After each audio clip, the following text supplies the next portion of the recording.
Call the meeting to order. Roll call. Smucko. Here. Mr. Walker. Good. Mr. Erkins. Mr. Rastegar. Here. I believe Sophie is online. Yes, here. Are there any changes or additions to the agenda? Okay, seeing none. Just wanted to thank everybody, if they're either here or online, who came to our presentation of findings last week. I think it was really well attended. I thought that the consultants did a great job presenting a 100+ page report in a very succinct manner. Lots of good questions, lots of good engagement. So I appreciate everybody for joining and putting it together. And I did want to say that there is, if you weren't able to make it, there is a recording of the presentation on the website. It's under the new, Mary Michael, what is it called? Future of the District. So if you would go to that page that has the report, the full report and the recording of the presentation of findings, and it has a contact form if you have any comments or questions that you'd like to reach out to us about. All right, with that, on to approval of the regular minutes from September 25th, 2025. I'll make a motion to approve our regular minutes from September 25th, 2025. Do I have a second? Second. All those in favor? Aye. Hi. Any opposed? All right, on to the monthly activity and financial report. Cody and Stephanie. Madam Chair, members of the board, again, I'll just echo those comments and thank everybody for their support. And I'll recognize several of our team members that really just helped me through the process, Mary Michael, several of our exec team to get that presentation of findings put together. I thought it was a great event and just say thank you to everybody for their attention. And then also just, it's great to see that type of interest to the district to what we're doing. So into the executive director report, couple highlights here. Got a chance this last, or at the beginning of this month, to travel with the sales team to IMEX in Las Vegas and work a booth. We had Visit Boise representative from Block 22 there with Samantha Brown, and then myself and Kay in the booth from Boise Center. So a nice little picture of our booth. We were not in the greatest location, but I can tell you still people found us on the trade show floor because we were kind of on the edges of the trade show floor, and it's a very, very large trade show at IMEX, but still got some good foot traffic. And then the ladies that helped us at the booth there, we did a screen printing on some tote bags that were custom to Boise, and it was an activation for the booth. Got a lot of people in, got a lot of really good conversations. People are excited to learn more about Boise, and then also those that knew about Boise that are still continuing to look for potential dates in the future. So a lot of stop bys from cab members and other partners within the industry as well. So we had a great event there. Get a chance to announce that Boise Center was named by Idaho Press the Top Workplaces 2025 award. So we got that one in 23. We did not go for it in 24, but we did achieve it, went for it again in 25, and were awarded that one. So we got to make that announcement at the beginning of this month. We've known for a few months, they make that announcement. They make you hold off until they do a press release. That came out earlier this month. Then again, just this was a thank you from Hank Hyatt, who's the chamber with Greenville, South Carolina, who visited here. And this is he's the mayor of Greenville, South Carolina, apologize, and came out with several city leaders, people from their chamber, people from their business community to learn about Boise, and got a chance to spend some time with them, speak to them. As you can see in the blue, those were all the different people that they got a chance to meet from the city side, from BVEP all the way through different leaders within the Treasure Valley, and they had a great experience here. So they really just wanted to say thank you. They posted a picture of their hike up in the foothills, but it was a great visit from Greenville, South Carolina, and got a chance to meet those folks. Give them a tour of the building. As far as the monthly events for September 2025 go, had a good month. We forecasted about 21 events, ended up with 25, 8 of those being banquets, 10 meetings and 5 conventions being the bulk of the events, with the consumer show and a graduation added into that as well. So continuing to outpace what the forecast was. Again, I'll point to this when we get into that budget. We picked up a few small meetings, or quite a few small meetings, from Grove Hotel while they went in renovation. So that kind of inflated the total number of events this year on that side. As far as the September attendance goes, we had about 9,000, a little over 9,000 attendees come through the building, which is a good number. Clearwater Connect being the largest of the events. And then Momentous Illuminate, which was a great partnership event. In particular, Momentous is the software that we use for all of our event booking, for our financials. So having them in-house and having several of our team members be able to attend that event, that normally that's an event that they would need to travel to. So we were able to get 10 passes to the event and have many of our staff attend that and get experiences with networking as well as just more knowledge about the actual software itself. That is the majority of the software that runs our operations and our business here at Boise Center. Boise Center or Boise Chamber Gala at 8:03, another great event. And then Eagle Gate graduation is that big graduation event that we hosted. Had a 208 toy show event that was that consumer public show at 750 over the course of 2 days, and then Power Engineers. So another busy month kicking off this fall, last quarter for Boise Center. Continue to see really great guest satisfaction scores. We did get another number 3 that popped up into there. I'm addressing that to call the client that filled out that survey. Anytime we get those low scores, I just follow up with them via phone call to make sure they didn't have any comments associated with the scores. So it was a little hard to identify what their issues were. But again, continuing to pace extremely well for the year at a 4.88 overall guest satisfaction score. On the market strategy, the team again has achieved their goals at this point, and so we've still got 2 months to go. In particular, their future booked revenue goals now at 118% of the goal. The future booked economic impact just hit the goal just this last month, and then future booked room nights as well, hitting that goal just shy of it by 1. So pretty much at that goal. Visit Boise Customer Advisory Board hosted at Boise Center September 7th through the 9th last month. 10-member board comprised of association, corporate, and third-party planners. Really great event for us to be able to host that. We learn a lot from this group in particular. So this is the group that we kind of like ask, hey, what would Boise do to position itself better to earn more business from a meeting planner standpoint, from a destination standpoint? A lot of really good feedback even from last year on kind of our rebate program that we've taken some adjustments to, and it's total spend now instead of discounts kind of being based on food and beverage or room nights. With Boise Center having all internal services, that was a differentiator that they pointed out to us, and that the ability to say, hey, total spend at the facility, that might incentivize them to also use AV, really does allow for that meeting planner to achieve a larger discount. And so we're testing that out to see if that's going to move the needle. Again, we spoke about the Momentous Illuminate Conference hosted at Boise Center. Again, that's that software I spoke about. And we were recognized, and I shared this last month, with a Passion and Innovation Award from that group. So we got a chance to go on stage and be recognized for that.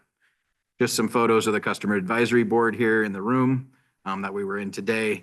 Really great content and information shared, some really good speakers, and a good facilitator that kind of kept us moving along throughout that process, and a nice little photo of the team out at dinner there. As far as the sales goals, as I spoke about, we're really starting to see those goals getting hit at the 100% mark, which is a good sign at this point. We're still 2 months to go. But as you look on that far left is kind of that future booked economic impact goal within the current month. And then that purple being the year to date prior, orange obviously year to date. So outpacing that year to date prior and then hitting that goal of the 17.2 just this last month. Same story with the future booked revenue, again, outpacing last year with the orange over the purple. And then that green being the goal, which is achieved as well. And same story again with the future booked room nights. So really great job by the sales team, and want to recognize their efforts for continuing to look at future booked room nights and future business. Now, as I highlighted this, and probably for new board member Sophie, who's on the call, making sure as we look forward, this is future, not just in this year. This is all future booked business. So this could be 27, 28, 29.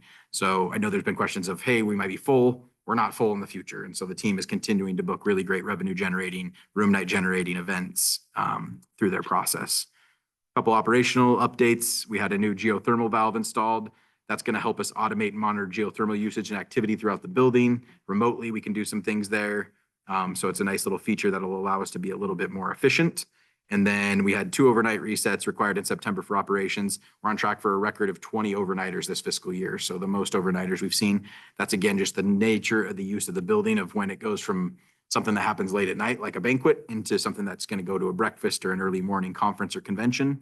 And again, we're starting to see that those are in the labor numbers that I'll be presenting in the budget today. And then a nice fun photo of Shooter McGavin, which is the little air gun that shoots the golf ball for the Leadership Boise Golf Tournament. So we've got several members of our team here and a couple board members that are also gone through Leadership Boise, and we continue to support that great organization.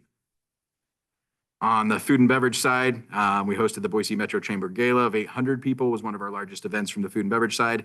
And then the Clearwater Connect at 500. The reason I got that photo there is just the Grove Plaza usage for a group like Clearwater, and as many of the building or the space that they use for breakouts, for programming, Being able to food and beverage them is what we've talked about as we look at expansion opportunities, continues to be the solution that we've got is putting them out on the plaza, putting them under a tent in that way with the weather being at that point in time in the fall, you never know what you're going to get.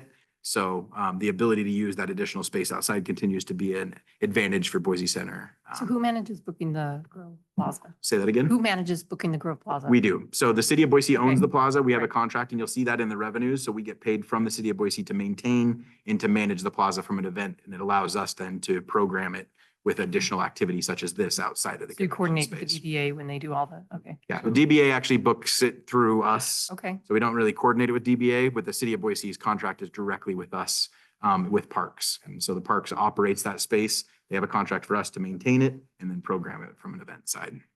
So do you program, you book with yourself effectively? What do you mean by I that? mean, So you're handling the booking, Correct. so if you're going to use it, you're effectively, Booking it. So we have access to that calendar. The city has the contract, so it's a separate contract that gets done with the city, but we administer that contract as part of our contract with the city. That makes sense?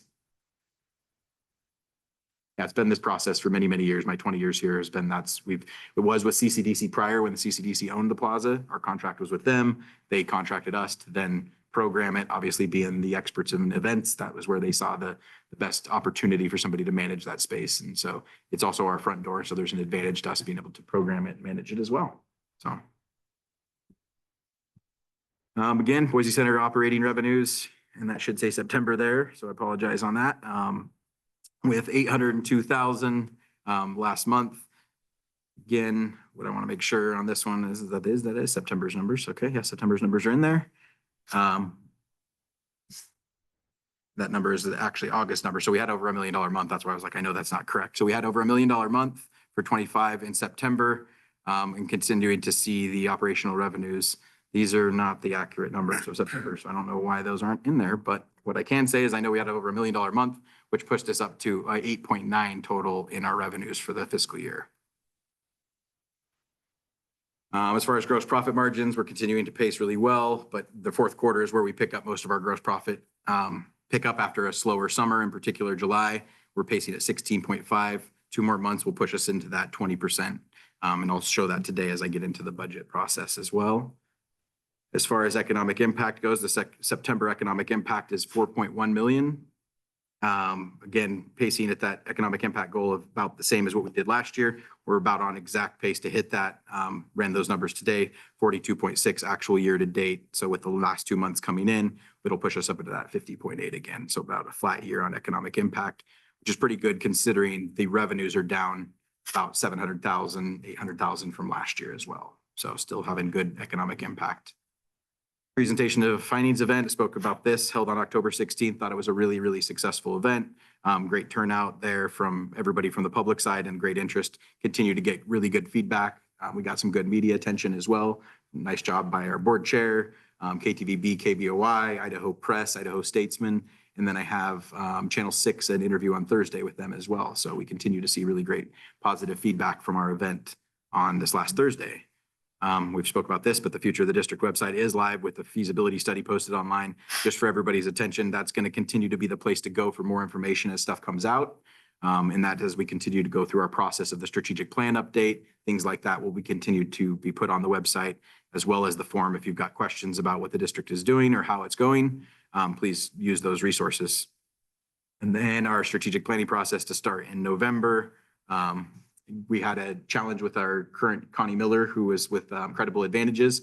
She currently houses in November in Phoenix or in Arizona for warmer weather. So her schedule is very restricted to be able to use her. So I'm working with board chair and identifying a couple other options for a strategic planner to work with updating that strategic plan. But Connie would be a bit of a challenge. We'd have to fly her in at our expense to bring her in from that. And so we're looking at other options at this point in time. So I know you may have some ideas too, people that do strategic planning. Yeah, I can help. Yeah, if you guys have recommendations, we've got some others that I know that have worked with the board in the past. Some others that have done other workforce that also do strategic planning. So I'll make sure I'll send out some information to the That'd be board. great if I can understand sort of the profile of the person you're looking for. Yeah, absolutely. And I guess I want to say, because I think this might not be very clear, But the strategic planning process that we're going to be doing isn't the end. It's basically just the beginning. So we're going to be taking the strategic plan we currently have, updating it with the information from the feasibility study and incorporating that and then really using that as a launch pad to move forward. I know that Mary Michael's kind of working on the website to where it's a little more clear on where the process is going to be continuing after the strategic plan. But I did get some questions about that. And it's like, okay, is that the end? It's like, no, that's just the beginning. So this is just where we start. So it's really updating with the information that we got from the report and moving forward. So the phases 2, 3, and 4 from the report, they'll be reflected in the strategic plan after we do the initial assessment. Correct. Right? Yep. Yeah. That's essentially probably a big bulk of it. Yep, some of the Yeah. phase 2, 3, and 4 of that plan might be more outside of the strategic plan and more in kind of a master planning. Yeah. Because it could Yeah. get further out into the future. If we built one thing, I don't think we're going to immediately be able to afford to build something directly right after. So I think that's where we tend to think strategic plan is much more of that 2 to 4 year planning process. Master planning, 5 to 10, a little further out. That's And it's a living document, right? It'll always be continually updated as we move forward through this, see how things go. On the hotel side, again, continue to see a little bit of softening. We've talked about this as well, but as far as the room revenues, 24 million for August, and then September coming in at just 21.5 or 21,355. Little bit down from last year, and you're seeing that the last 2 months. But prior to that, you were seeing kind of a uptick for the first part of the year here. A little bit of a down here in April from the prior year. This is April, May, same story. June was a little unique because we had Far West, but you're starting to see a little of that softening happen again, very level in July, and then a little softening from August prior year, September prior year. So something just to pay attention to. You'll see that in my forecasting as we get into room revenues for next year as well.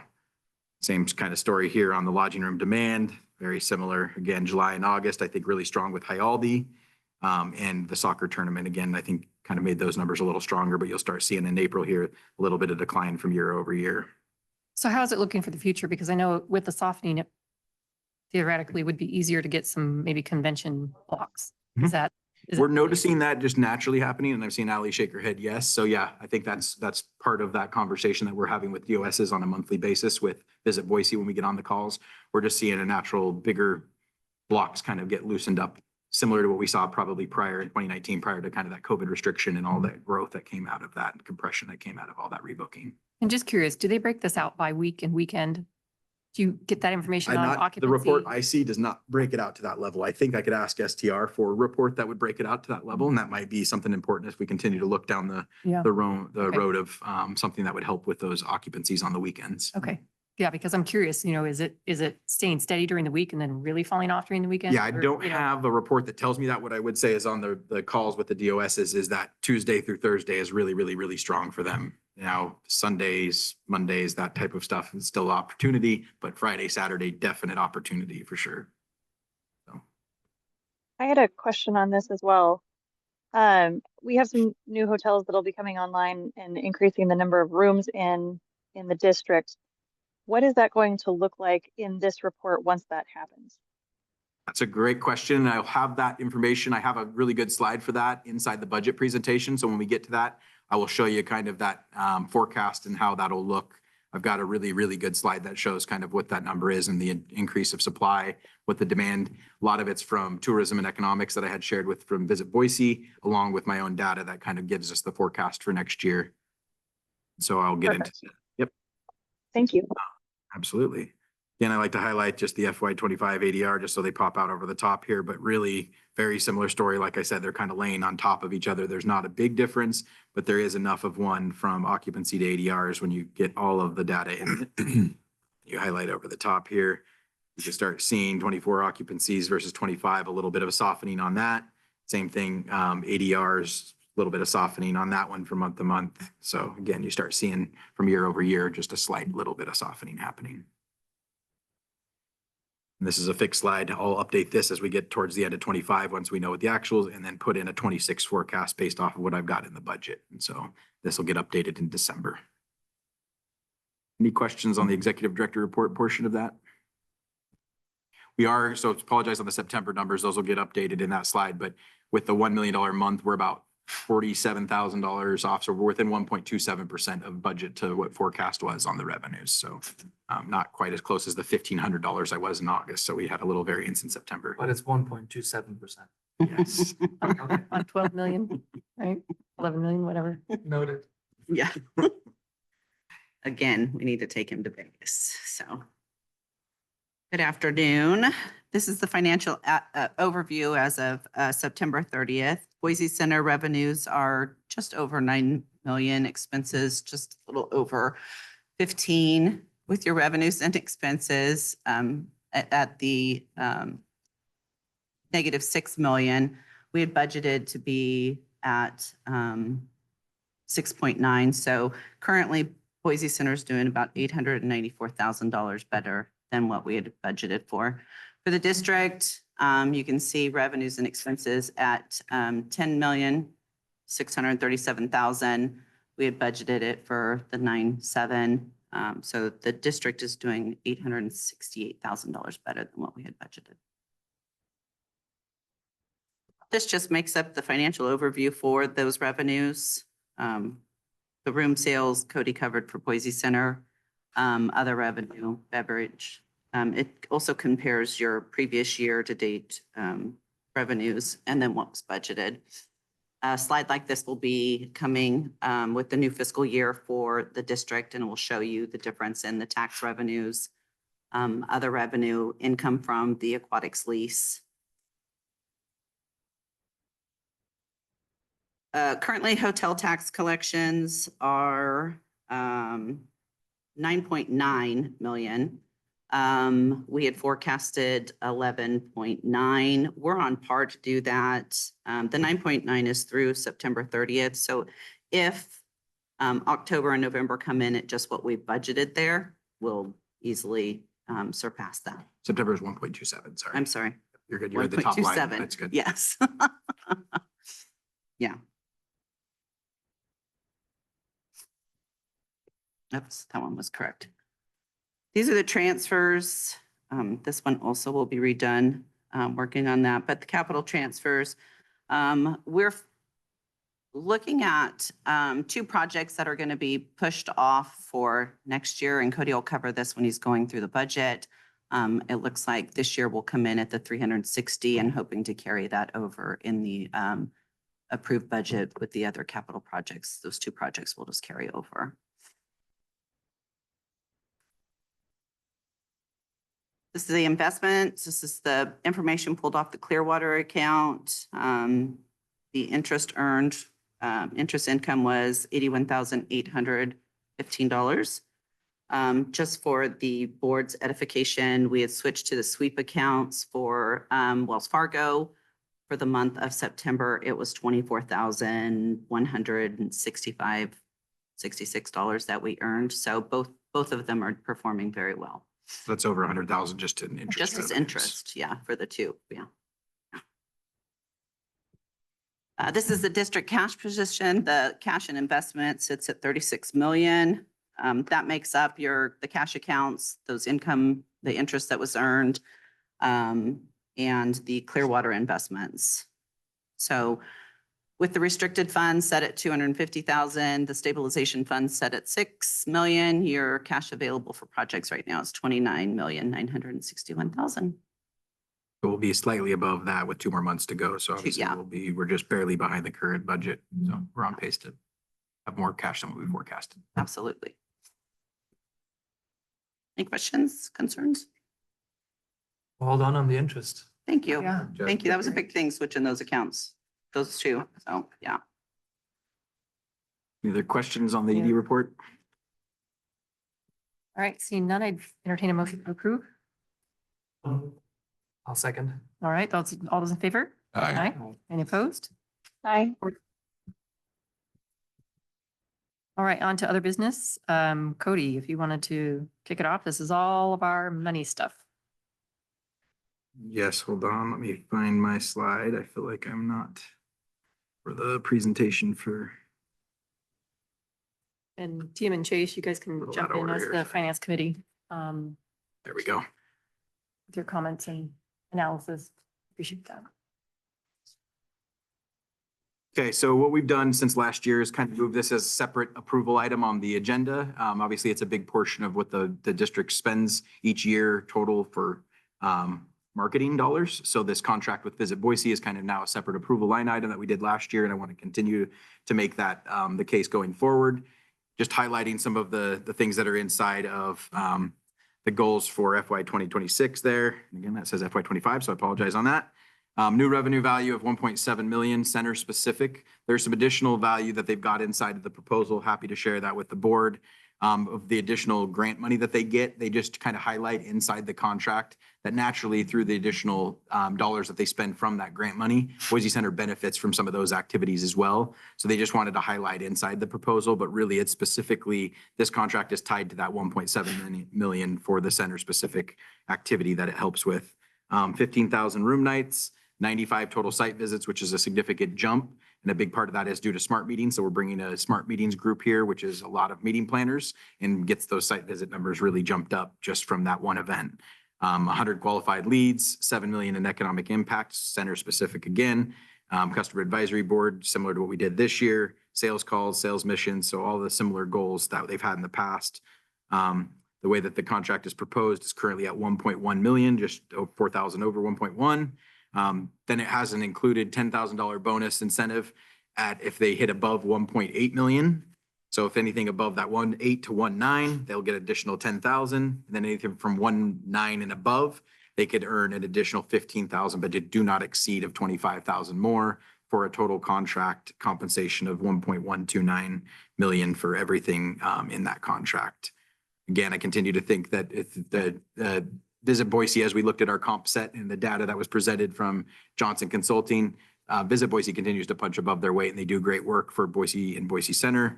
So again, I think this is a fair value and money well spent. I just want to be clear. So the goal is 1.7. They get a bonus above 1.8. So what happens between 1.7 and 1.8? They did nothing. Nothing. Okay. Nothing. It doesn't Okay. kick in until 1.8. Okay. Originally, we had the goal and that was kind of where I've asked because it's a little bit of a flattening that we're seeing from some of the metrics in particular from them. But that kicker goal, I wanted to make sure it was Okay. something that we moved it up a little higher than what it was at last year. And what was last year's contract? Last year's contract was just shy of that, so it was 10% less. So it was like just shy of $1 million, barely. Now I had the kicker goal, so they earned that. So it put them just over $1 million, but it was flat over almost about 1.008, I want to say, is where it was at. So again, what I'm asking for the board is the approval of that. It is in the budget. It's put in here under the line accounts that you'll see under my budget presentation that comes up next. But just wanted to make sure this was an approval process, a separate action item on the agenda to approve this from the board. Carrie and Ally will do their normal reports to the district as they have in the past. And again, got the full proposal if anybody is interested in seeing it. It's a binded copy. She just brought us one copy, so I did not have enough to share with all the board today, but happy to get additional copies and send those out as well so you guys can see how all the metrics work and how all the goals work. And then kind of it has in there also a breakdown of how that those dollars from the ITC grant really play out to that additional 578,000 in value. And that was with Cliff, I think helped kind of show how some of the activity that they do naturally does benefit Boise Center from additional activity that they And do, there's from sales tools- missions, marketing, trade shows, things like that. There's tools they can access that we can't correct as being a DMO. As a DMO, that is correct, yeah. I And move so to this- approve their contract. All right. All those in favor? Aye. Any opposed? I'm not opposed, but I will recuse myself from voting since I also sit on the Visit Boise board, even though I am supportive of the budget as proposed. Great. Thanks, Sophie. Thank you, Sophie. Okay, with that, I'm going to go back to my first slide because I had these now in order. So we'll go back to the beginning of my budget presentation here. So some of this is going to be a little old hat for those that went through it last year, but I want to make sure with Sophie on the call, she gets a chance to kind of understand how I get to the numbers that are hopefully as accurate as they have been this year for next year as well. So just a couple highlights for 2024. As we go through operations, this is all last year's numbers that ended obviously in last November. Boise Center hosted 262 total events in 2024, 73 of those being conventioned, welcoming over 152,000 attendees of that 50.8 million economic impact. And we had record operating revenues in 2024 of 11.9. So that's something to pay attention to as I go through the presentation today. As far as projections for 2025, we're forecasting to finish at 277 events, 56 of those being conventions, so down 17 from the prior year. Again, some compression that was coming out of COVID really heightened those opportunities for us to get conventions. So I'll just kind of point to that as that drop looks significant, but a lot of that was just due to that opportunity we had to pick up the additional conventions due to the compression, cancellations, and rebookings of other events. Boise Center revenue forecasting to bring in approximately 11.1 million in operating revenue, so about 800,000 less than what it was the year prior. And again, you can see from the 56 conventions down 17, a lot of that revenue is being left out there on the larger convention opportunity side. As far as 2026 forecasting goes, we are forecasting to host 263 events in 2026, 65 of those being conventions, so up 9 from the prior year, not quite up to that same prior level from the 17 from the 2 years ago. Economic impact on pace for over 30,000 room nights in 2026 and forecasting over 55 million in economic impact for 2026. So again, seeing about a $5 million increase on economic impact. A big part of that is due to the team's efforts on the additional conventions that we're seeing this year from the 9 from the prior year, plus the quality of the events and the revenue generated from the events that we're forecasting continues to be substantially up from the prior year. Currently forecasting at 13.1 million in revenues. Gross margin goal will be about 20%. For 26, I actually see that being a little stronger if we wanted up it. I'll talk to Kristen about that because of where we're at this year, and I'll get into that when I get into the numbers from the budget side. How I get to these numbers is really a kind of a combination of looking at historical number of events.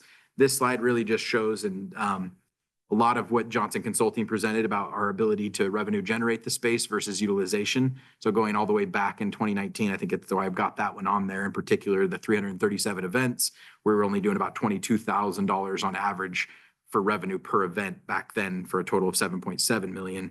Now jump all the way forward to what I'm forecasting for 26, we're up to $49,000 on average per event. Last year took a little bit of a dip. I think a big portion of that is those small meetings we took on from Grove Hotel really drives down your average per revenue of event when you're taking in small meetings that historically end up in a hotel. But again, just the larger number of events, I think some of it you would have seen a little flattening even without the Grove Hotel component as far as the revenue average per event. And that's just the types of event that we're able to book at that time. Now, what's over here is some of the information that I use to then educate myself and the team on as we're forecasting for within the year events. And I'll get into this on the next slide, but this is what an average banquet is in December as far as revenue. So if you just look at an average banquet in December, it brings in 25,000 versus in June, a banquet's about 40,000. So it just variances based off of the timing of the year, the type of event. Again, conventions and conferences per month averages change drastically as well. So some of this helps us as we're forecasting for stuff that we haven't picked up yet, but we know we have got space to pick up. This is what educates us on how much revenue we can anticipate from an average meeting or a conference or a convention within those times. So now come forward into the next slide. As we were looking at the data, and this is kind of as of August, we take a snapshot of the system and say we had 193 events currently at tentative or above. So those are in the system, ready to go to contract, and we're working on those details. We have to assume a certain number of events within the year are going to pick up and add in based off of the space available. And that is what gives us kind of our forecast for the future year's revenues. It's really 3 different event types that come in. As you'll see, consumer public shows tend to book out a little bit further, but also there's not a whole lot of them out there. Similar story with graduation, social, offsite, trade show. So really we tend to start to focus in on banquets, the conventions and conferences, and the meetings as our opportunities. And you'll notice just from year to year, as more conventions come in, which is your green line there, and looking at the 73, your number of meetings drops, your number of banquets drop because your space and availability as you use the additional space that conventions need. Again, now, as you look forward in 25, our meetings really jumped up higher because our conventions dropped down. So that leaves that opportunity to book those smaller meetings, some little less revenue generating events. That kind of speaks to the story I just gave about the 11.1 versus the 11.9. Now, if you start looking at the 2026 forecast, we're seeing really strong convention numbers come back again to what we were seeing kind of in 22, not quite to where it was in 23 with that additional compression, but that ability for strong numbers in banquets as well as conventions is really leading to that additional revenue that I'm forecasting for the district this year at the 13.1. So how do you classify a trade show versus a convention with a trade show component?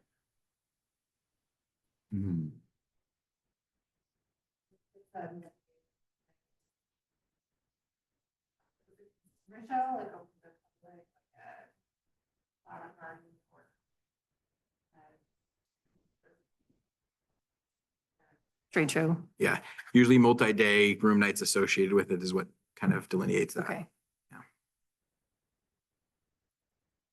As far as the things that are driving the expenses up as we go through, and you do all have a couple copies of the statements in front of you here. The top page is a condensed version of the statements from the line accounts, and then the next 13 pages beyond that are the centers detailed. And it's one page per, so there's no front and back on these. But you can go through and start to see some of the variances are based off of the forecasted revenues that we're really driving this year, that 13.1. So the additions of labor continues to be one of our biggest areas and one of our biggest GL accounts as far as expenses go. And we're budgeting a 3.5% increase for FY 26's wages. What that comes off of is a new wage survey that we completed in August of 25. Historically, we've done a wage survey every 2 years. So this was last captured in 23 was where Boise's market was. And they update the wage survey to then bring it forward into 25 and forecasting for 26. What they did notice is that there was a 7.2% variance kind of from 23's wages into 25 forecasting for 26. Last year, the board approved a 4% increase for the team. This year, I'm asking for the 3.5%. That moves us 7.5% off of where it was in 23. The data is saying about a 7.2. So I like this because it keeps us in a situation where we can retain our employees. We're being a little advantageous to the market, not by much of anything as a government agency, but enough to really put some money towards our top performers if they're doing well and to retain those top performers. And so that is our strategy towards the budget on the labor side. We continue to see employee benefits rising and increasing costs. What I'll speak to about those insurance benefits in particular, the health insurance renewals are only coming in at a 4.4% increase, which I'm really proud of that number. 2.5% of that increase is actually us just capturing our own data to potentially go to market next year. So our increase was actually only at 1.9% on total. What they're seeing across this, the industry or across all organizations, many other customers are seeing a 12 to 15% increase on their health insurance rates. So we're doing really well. We've got kind of based off of the number of claims you've got, the cost of those claims. So that's what that data we've now will have 18 months of data. I paid for 6 months in the last year. The last 6 months of that data. Now we'll have 12 additional months. That next year, if we choose to go to market, it'll really bode well for us to get the best pricing possible. And that's what I'm anticipating doing. It would be going to market next year. We do not want to go to market every year, at least from the recommendations I've heard from our third party consultant on this, just to make sure that you're not just one of those companies that goes back out to market every year. They tend to eventually just start throwing you higher rates because they know that you do that. And so there is a strategy to going into market about every 3 to 5 years as a government entity, and we're looking into that. Who's it through right now? What's that? Who's the health insurance provider? That is a good question. I think it's Blue Cross. It's Blue Cross is who our provider is, but not the third party that's helping us is, I know her name, but I feel bad that I don't know her Broker? company. Associated Insurance, thank you. Yes, we've switched over the last 2 years, so. Maddie, and she's outstanding. She can make me understand this at a level that is pretty impressive. So as far as building, cyber, general liability insurance costs go, they've told us to forecast a 5 to 7% increase for those. So I've budgeted a 6 to be conservative right in the middle and continue to see that. That's mostly on things like your general liability. Anything on the cyber security is also continuing to see some increases there as well. As far as maintenance on the building, we've got a building that was built in 1990, so we continue to see maintenance-related costs increase as the building and infrastructures age between Boise Center East and Boise Center West. And I'll get into that as we get into the capital budgets. But technical support and IT-related expenses also continue to be large drivers of our expenses. Just the world of today, everything is touching the internet, which means everything needs an IT person to help support it for the most part. So we've got a really great team. We've increased the size of that team. We've brought in a business systems analyst. It's a position that we had prior to this year and brought it back onto the team, and then have increased kind of the team's ability to multitask from the IT side, and very impressed with what we've got from that team. As far as sales and marketing, this was in that slide prior, so I don't really need to go through this again, but it is that information there. Got some additional information around the edges here, the Visit Boise contract on sponsorships that we've continued to support, and a few things that I'm changing a little bit different here from Peak 43 is an additional event that we've added in, and that's a Boise Dev event that's hosted at Boise Center. So we sponsored that. We're increasing our sponsorship of Tree Fort based on the number of rooms that they generate and what they do for Boise Center, as well as they are going to be growing a trade show component into the Boise Center West, which will really drive attendance into Boise Center, which helps economic impact. So there's some of the strategies to that. Again, we spoke about this prior, was the hotel starting to return to that pre-pandemic level room block sizes, really helping us get potential more conventions or the types of conventions that we're really going after from the room block size. We are going to add one additional full-time marketing staff member, and it's in the budget to support social media and internal design needs. This will be a support role for Mary Michael and for Cliff's position, in particular to really kind of continue to get more and more of the marketing efforts and communications efforts as we continue to do things like looking at expansions. Mary Michael's time has been very well served in supporting me and supporting the board in some of our media initiatives and getting all that information actively out. And all of the digital marketing strategy stuff continues to increase. Digital becomes more and more similar to the IT side, and Mary Michael's workload continues to grow as that continues to increase as well. We are going to do a Boise Center website redesign, which is budgeted for 26. And then I've spoke about the new rebate program, which came out of that kind of CAB conversation. We do believe this is going to be a differentiator for meeting planners. I'll get into that a little bit as I get into some of these numbers here at a high level. Couple things from the operations side. One additional full-time security staff being budgeted. This is going to help reduce some of the third-party security supplementing that we have to hire from a third party. It's cheaper for us to do it. And then we also make a little money when we upcharge for that security, depending on the cost of what the guards go for. We can hire them at a little bit cheaper rate than what we can pay for them at that point. So, and then an additional full-time ops supervisor to support the additional revenues and the ops needs. Really, those additional revenues, or a lot of them are being driven from food and beverage, but that means turns and resets for getting events flipped over from general session into food and beverage, or food and beverage to another event at the night or banquets. So those projections, I just wanted to show where we were at in 2024. Food and beverage pulled in about 5.5 million. FY25, again, stronger on food and beverage, again, for being about 800,000 behind in FY25 as far as total revenues.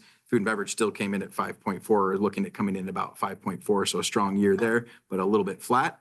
And then next year, $1 million up from 2024. So most of the revenues are coming in from that food and beverage side. It's just the additional types of events. As I said, number of banquets, number of conventions tend to use more food than a meeting does. So on the AV revenue side, we're seeing a little bit of a flattening there. I tend to be conservative in my projections and forecasts for this because this is an area where we can't guarantee meeting planners are going to use our internal AV. They can go outsource, they can bring in their own. And so they have that ability to do that. So we just try to pace it based off of what we historically have seen. But there's really great options out there from an AV provider side locally. So we are aware of that and try to be conservative in our approach to budgets from that side. Now, this is a number that continued to grow, and I want to bring this up to the finance committee that I met with here, because this is one that I met with yesterday with Kristen and Mike in particular to really talk about kind of our approach towards the view glass, as well as a couple items that I highlighted in the financial report about the additional of two items, one of them being that West Kitchen dish machine replacement of 200,000 and an admin office additional workroom upgrades at 160.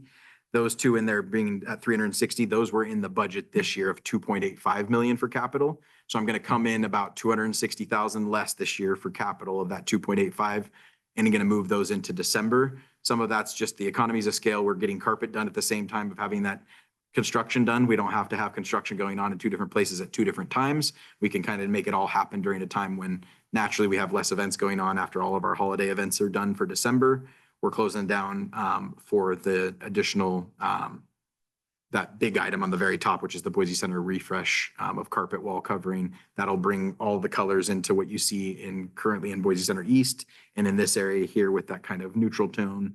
So that green kind of zebra style carpet, looks like trees kind of layered oak, will all be replaced in December. So I'm excited to see what that's going to look like. With that, as our brown chairs are starting to kind of stand out on the new design of the carpet. Also, the chairs that we've got, we've purchased those way back in, I believe it was 2012 for the initial batch. So again, getting new chairs that will match all of the new carpet is a big line item of about $1 million. So there's two items driving that up. View glass replacement is the next biggest, and that is in there. Now, this just for the board's edification, we still have an active ongoing litigation that we're trying to get to the resolution of, but we're forecasting this as an expense without any revenue currently, just to be conservative on that. So when you start looking at the types of those particular top three items, that's a big portion, about $2 million, or sorry, $3 million of the entire total budget there. So this is an anomaly. I'm not anticipating every year asking for $4 million in capital going forward. It's sitting in that 2.5 to 3 million each year when I look at our 20-year plan. So just wanted to highlight that to the board as we get into this year, just because it's a little unique. Now, this is the question that Sophie had asked about hotel tax collections, and I got an answer too from yesterday when we were reviewing this. This report came out in August, so they're actually forecasting for the remainder of 25. So that isn't supposed to say 26. What they're saying is hotel demand is forecast to rise less than 1% in 2025 for this year when it finishes out. So the robust demand growth in the first quarter has given way to declines each month through April. So again, you're starting to see that softening that we've talked about. And challenging year-over-year comparisons against the 6.6 growth in the fourth quarter of last year, expect to limit growth and potential through the end of this year. Demand and growth is forecasted to accelerate 1.6 in 26, but supply growth near 4% will cause average occupancy rate to decline. And you'll start seeing this over here. And really, I just like to look at the data on these, in particular, about a 1.5% decline in occupancy forecasted for Boise. ADRs are going up slightly by $2. So again, that decline, but what you've got is a little bit of that additional supply coming in, but the demand staying very flat. And so that's a lot of what's giving that mix and how we tend to think, what are those additional rooms going to do? AC Elements coming on in the fourth quarter of next year. And those additional rooms will drive some additional revenues to Boise Center, but what it will do is it'll impact your occupancies and slightly potentially your ADRs as no new supply comes in to the market. So is this information that they put together, you know, because it was for Visit Boise. So was it? Tourism economics is a aggregate data source for. So is it, but it's not just our boundaries, it's. No, it's Ada County. This is City of okay. Boise is what this Right, really looks okay. at. It does, if you look at the source, it's the STR report. Tourism Economics Mhm. does kind of their own calculations, probably similar to how I do them as well, using the same resource that we have, and that's the STR report. So they're just tending to look at it more from a Boise perspective. I look at it a little narrower to downtown and core properties within the district. This is kind of just showing historical hotel tax collections of where we've come from. This is just a good slide in particular as we continue to look at potential bonding capacities, but the exponential growth that you're continuing to see over the last 2 decades is pretty substantial, doubling from 2004 to 2014, almost doubling, not quite. And then again, almost tripling as you get there over the next 10 years, even with COVID in there as a giant blip. So when you start looking at that, there's opportunity again, I think, to safely invest in the future and continue to help drive those increases. Where that leads to is this slide here, which is a slide that we show you guys each month. With 25 kind of being where the budget was, what our continued forecast coming in at the year based off of what actualized, and then those last 3 months being still where we've actually forecasted them at, coming in at their forecast would end at a 12.1 year this year. So I've budgeted 11.9, coming in about 200,000 more than that. So a good year for that. Next year, again, forecasting that 12.4. And you can kind of see month to month, there's a little bit of flattening that goes on. For the most part, there isn't a whole lot of variance from these month to month. From 25 to actual where you'll start seeing the big variances happen is in this fourth quarter. And a lot of that is the AC Element coming online, to be honest. So the additional revenues that we're going to pick up, a lot of them will come from that AC Element opening up in 2026. So that's where I'm coming up with that 12.4 million. These tend to pace very closely with operating revenues historically. We are starting to see them kind of take a little bit of a separation because this year you'll see a 12.1 number coming in on the hotel side and 11.1 on the revenue side. Next year, 13.1 on the revenue, 12.4. So they were almost pacing with each other for many, many years. And they're starting to see a little bit of flip-flopping going on from year to year. Not greatly variance, but enough to just pay attention to. This is a slide that you guys have seen. So same information there. As far as the budget goes, spoke about this over and over about the 13 million, but you can really start seeing our biggest increases are coming in from the additional labor, which is to help support that additional several million in revenue, almost 2 million over this fiscal year. All of that's that 3.5% increase along with additional positions. And then you guys have any questions about any of the GL items or the line accounts here? I just really am proud of what the team has done as far as our forecasting abilities and our ability to get as accurate as possible is what the board has asked me to do. We continue to do that. And this year I'm kind of, again, once again, getting closer and closer to what I think is actualizing. Some of the things that you'll notice as variances as you get into the detailed report. The biggest areas where I've corrected would be somewhere like banquet event food. So if you look at the second page, which is page 1 of 13, it's the second page in your booklet here. And you look at banquet event food, where I've actually forecasted a little under budget on what's actually coming, or sorry, forecasted a little higher revenue than what's actualized, about 99,000, has just been a formula error based on how much we made in liquor versus that. So there's about 97,000 more in liquor. It was really my percentage of how much banquet event food gets forecasted and how much actualizes into food and beverage versus liquor versus food. And so I've corrected that going forward. So those percentages that you're seeing on the left side for FY26 draft budget is now much more in line with what's been actualizing from a percentage standpoint. than And we've that's seen line this year. 15? What's that? Is that line 15? Correct. Yep. Yeah, line 15 and then line 11 are the two that I'm referencing here. So again, as you start looking, a lot of the large variances like technical services, the BSA position, that's a big jump on that number, which is line 39 on page 1. When you start getting into the next few pages, a lot of this data is nothing really jumps out as anything other than additional labor to support the additional revenues. So about 182,000 in additional operations labor to make that additional 2 million. So you start kind of taking a look at what it takes to drive those revenues. Cody, when it says fiscal year 2025 budget, is that 2025 or? That's 26. 2026? That's Okay, sorry. this was- Yep, I've got to correct my numbers on these. But that's 26. Okay. Yep. It's a template. That's what.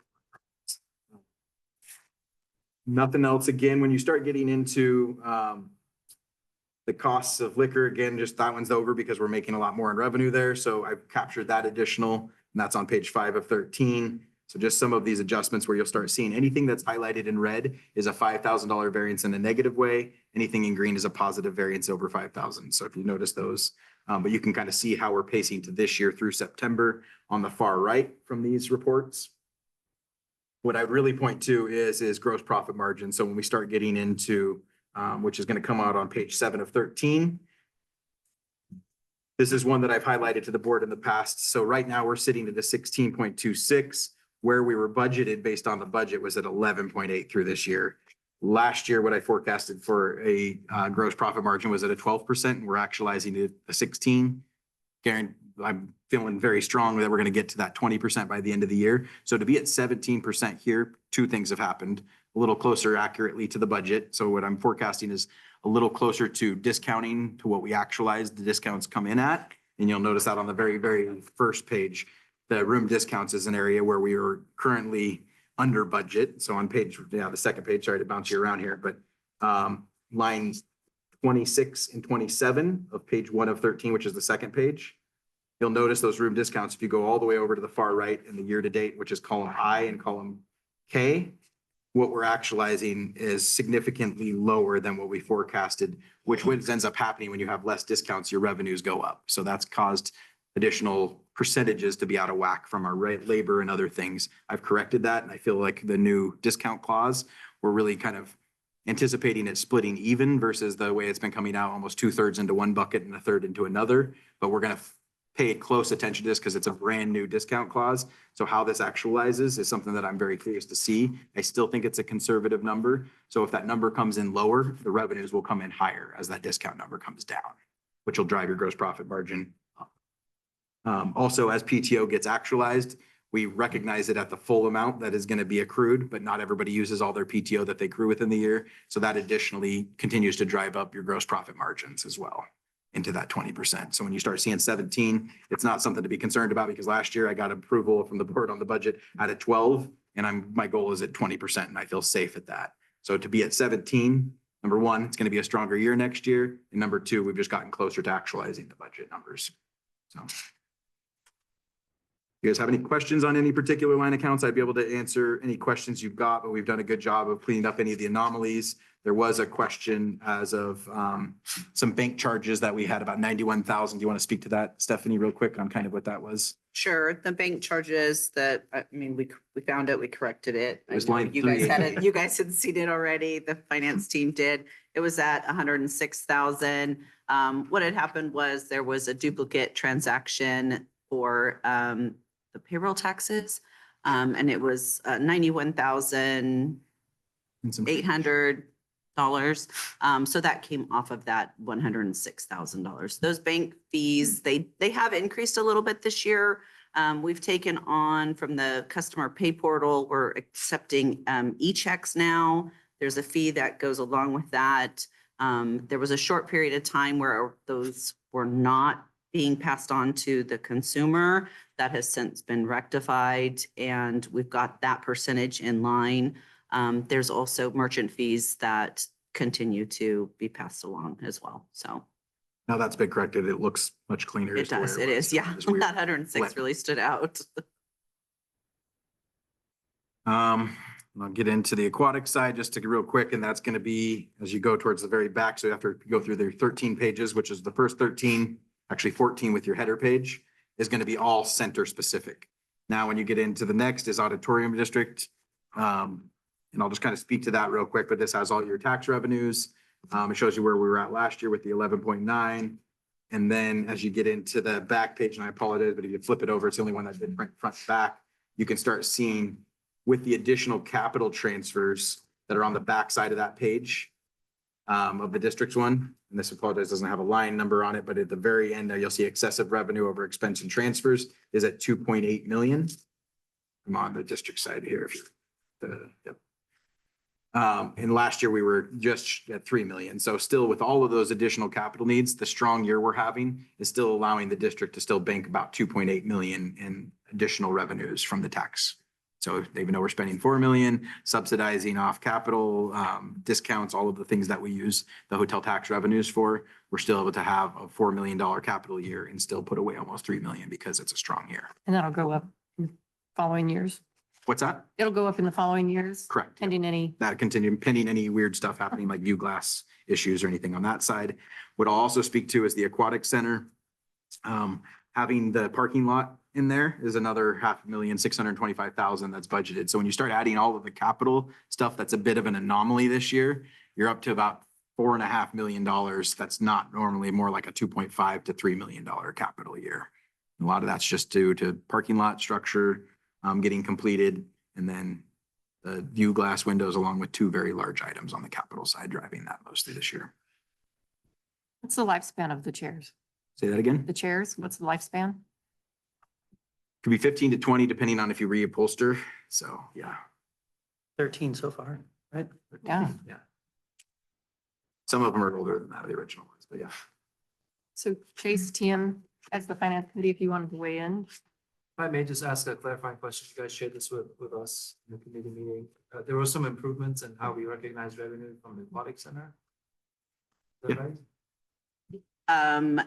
You mean as far as the way that we're changing the revenue? Yes, we're taking the GL that was currently just an aquatics funding source and putting it under the district. And that will be shown to you with the new fiscal year. We're As of going to go in December. December and do those. So that's kind of getting moved right now, but the other part I think you might be relating to or talking about was we're recognizing the discounts on an average basis instead of collecting that 40,000 and at the end of the year, given the discount. We kind of have a couple years of operations at this point in time. So Maria is calculating what those estimates are. And then we're shoring up at the end with a less dollar discount back at the end. And there's been some improvement between our accounting teams too. Correct, yeah. Coordinating and. Right. Yeah. Yeah.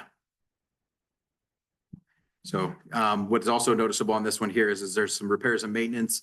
This is a decision by the executive director and recommendation that I've kind of talked to the board chair about is starting to put some additional money in. The way that we take care of our facilities is probably at a higher rate and a nicer, I mean, we really do take really good quality. And we're sitting in a building that was built in 1990. If you walk through the Boise Center West, you'd be hard pressed to notice a big difference between the building that was built in 2016. So the amount of infrastructure, what we put into it, I can already tell within 3 years, things like the molding on the baseboards of the aquatic center starting to peel back from the water, things like that, that maybe a tenant might not be as interested in replacing because it's fine for them right now. As an owner, I don't feel that's how we want to take care of our facilities. So I put some additional repairs and maintenance money aside to start going over there, have our team, it's also gets us eyes on the building a little bit more proactively, and have our maintenance team go over there once a month, see what we can do to support them. Economies of scale, some of it could be charged back because they're paying for some of this maintenance stuff. So we're kind of working through, what have you been paying for? What have you been paying? Also not wanting them to start drilling into CMU or into the walls to install any kind of coat racks or towel racks or any of that kind of stuff, because they're getting quotes that are pretty exorbitant to just do these little one-off projects. That's where the district can really support this additional, that 24,000. I think it's going to be more than enough for this year, but we're going to pay attention each year as the building ages as to what that is. Greasing some of the roll-up doors and more effectively, things like that will prolong the life of the facility. And so it's an executive director decision that I'm making that recommendation. We put that into the budget. Thanks for the additional clarification. Madam Chair, overall, I was very confident in the data, the process, and some of the assumptions that were taken into account for our fiscal forecast. And so I personally feel really good about it. I agree. Cody and Stephanie have so much detail that they go into on these things that you can pull up on the computer and dive into any month, any aspect. So yeah, very good job. If you guys have any questions about and I try to do this as transparent as possible because I believe in that thoroughly in what we do, but these GLs are in front of you. If you have questions about them, I could show you in our systems what breakdowns that goes into. So when you see consulting as a bucket, what is that? I can show you Sullivan Reberg or those type of activities for the district side. I'm very, very proud of our team and in particular of what we've been able to do. And then Stephanie with putting the full financial team together this year. So we're really starting to hum, and I'm excited about this next fiscal year. And it's busy. Well, kudos to you and the team. I know that, with being in under 2% on a budget like this is really impressive. I know that we haven't seen that in the past. So I want to say I appreciate, really you digging in and trying to get as close to accurate as possible because it allows us to make better decisions, especially moving forward with where we're going with looking at what's next. So I appreciate that from you and your team. And thanks to Chase and TM for sitting and working through this and working through it with the team. I'm looking forward to getting this process behind me because I woke up this morning, literally like the minute I woke up thinking about budget numbers. It's that much in my brain right now. So. With that, I move to approve. Okay, do I have a second? All right. All those in favor? Aye. Aye. Any opposed? All right, good work, guys. Thank you. Okay. And Last because is of a- last Next part of item. it. Yep. Well, as you know, we do not encumber a board for more than a year, and it is that time again where I need a motion to appropriate a lease agreement for the east side to where we can set aside that lease, the lease monies that are done on a monthly basis. So moved. Second. All right, all those in favor? Aye. Aye. Any opposed? All right, So what comes as part of this then is you get at the end of the month here, a sheet sent over to sign because they need the minutes of the approved minutes with Right. this to then send over to Zion's for the reappropriation of Boise Center East. great. It's nice to get it done on time. I know. Yeah. Get it over. One more note, I didn't highlight it, but I want to just highlight their efforts as actually part of our condo association within Gardner Company, who oversees the condo association inside the Clearwater building.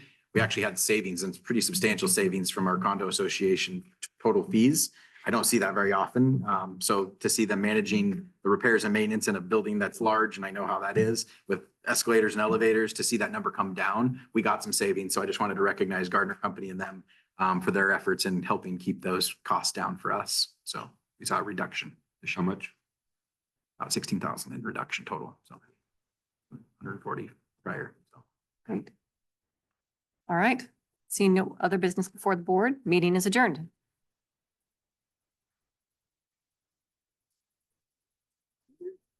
I new phone and I didn't apparently